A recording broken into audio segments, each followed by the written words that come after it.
Hey Adventure Kids, it is great to see you this morning, and I am so excited for you to hear today's Bible story. Oh, hey Pascal, what do you have there? Oh, hey Pastor Steve. I have my very own list of God's top 10 ways to be perfect. You know, the 10 Commandments. Oh, that's great, Pascal. Those are great rules to follow. In fact, when we do, they really do make life better. Yeah, and if I do all of them today, I'll be perfect. And that means I get to go to heaven someday. Oh, well that's great, Pascal. It's great to try to follow God's rules because they make life better. But that's not what gets us into heaven when we try to be perfect. Because God knows it's impossible for any of us to actually be perfect. Only His Son Jesus can be perfect. And so He sent His Son Jesus to be perfect for us. In fact, that's our Bible point for today. Rules help us, but Jesus saves us. In fact, we have a really good Bible story today about when God first gave His rules, the 10 Commandments, to His chosen people. Oh boy! All right, let's jump right into today's Bible story.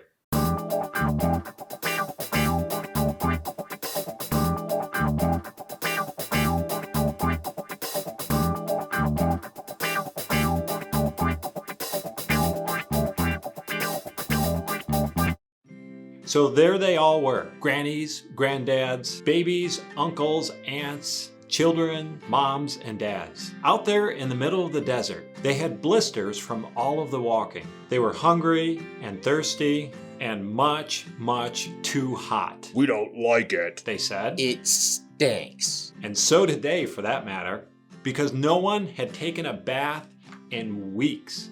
Now remember, because this was something that they had forgotten, God did amazing things for His people. He'd set them free, but God's people still weren't happy. They didn't care about being free. Wasn't it better when they were slaves? At least they had lots of nice food to eat. God doesn't want us to be happy, they said. It was the same lie that Adam and Eve had heard all those years before. Yeah, God has brought us here to kill us. God doesn't love us. But they didn't know God very well, did they? Every day of their journey, God kept on showing His people how well He would look after them if they would trust Him and obey Him. When they were hungry, God made the sky rain with food, bread coming down from heaven. What is it? They asked each other. They didn't know, so they called it, "What is it?" Which is, of course, a very good name when you don't know what it is. When they were thirsty and started quarreling, God made water come out of a rock. Moses called that place Quarreling, because that seemed like a good name too. And still, God's children didn't trust Him or do what He said. They thought that they could do a better job looking after themselves and making themselves happy. But God knew there was no such thing as happiness without Him.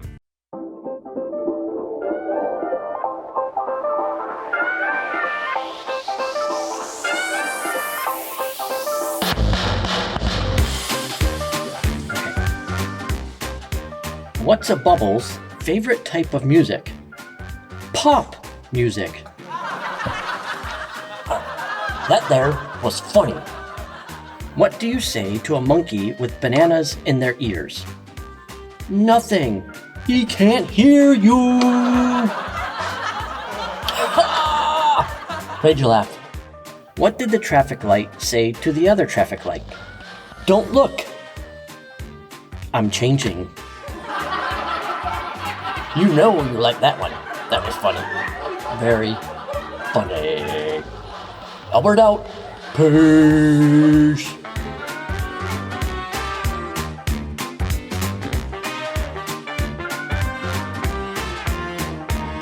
And still, God's children didn't trust Him or do what He said. They thought that they could do a better job looking after themselves and making themselves happy. But God knew there was no such thing as happiness without Him. So God led them to a tall mountain. God wanted to talk to His people and show them what He was like. He wanted to help them know Him better and tell them about a special land He was going to give them. The whole earth belongs to me, God said, but I have chosen you.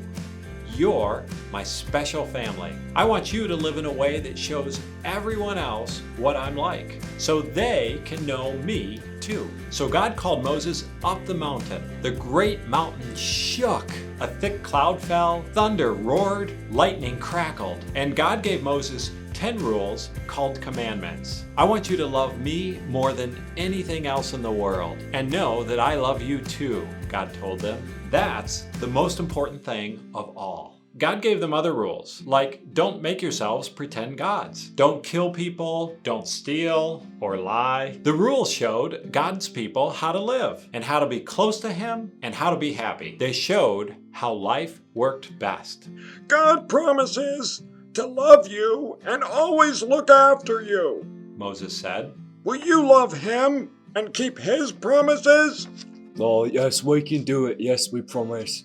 But they were wrong. They couldn't do it. No matter how hard they tried, they could never keep all God's rules all the time. God knew they couldn't, and He wanted them to know it too. Only one person could keep all the rules. And many years later, God would send him to stand in their place and be perfect for them. Because the rules couldn't save them, only God could save them. And that's our story. Oh, I get it now.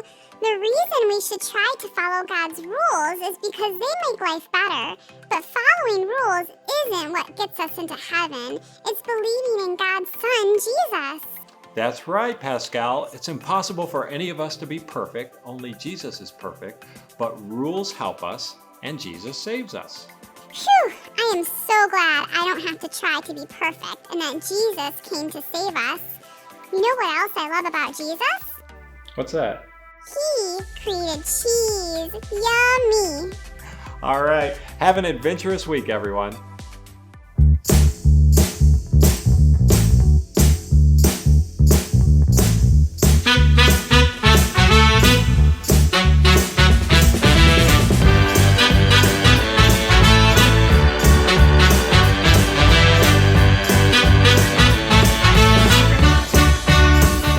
Hey Adventure Kids, this is a part of the show where you send in your questions to me, Jake, and I answer them.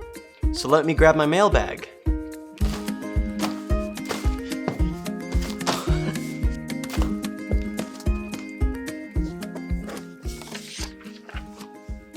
Hi Jake, do I have to read the Bible every day to be a follower of God? From Mackenzie. That is a really good question. I think there's a really interesting word in your question that I want to focus on. You asked, do I have to? I want you to close your eyes and think of something you love. Maybe it's gymnastics, maybe it's ice cream, maybe it's the My Little Pony cartoon series with Twilight Sparkle, Princess Celestia, Pinkie Pie, and of course Rainbow Dash. Go ahead and open your eyes. Now let me ask you this. If you love My Little Pony, wouldn't you want to watch the cartoon every chance you get? Or if you got a book about My Little Pony, wouldn't you want to read every page? The same is true with God. You don't have to read the Bible, but you should want to. Now maybe the reason you don't want to is because you don't have the right Bible. If it's too hard to understand, you're not going to want to read it. So find a version that works for you. I love the Jesus Storybook Bible. Also, talk about the Bible with friends. We love talking about movies or cartoons we like with all of our friends. And the same can be true about the Bible. So instead of worrying about have to, think about what would make you want to. Great question. Hi Jake, how long can you balance a large ball on your pointer finger? From Chloe. That is an awesome question. Okay, I was able to find this, so let's give it a go.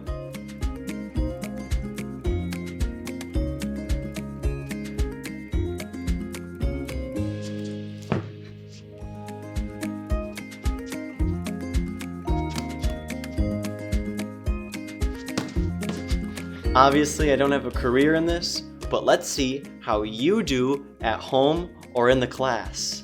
Great question, Chloe. So remember, if you have questions for me, Jake, just go to the website takeawaywithjake.com, and I'll be happy to answer your questions right here on the show.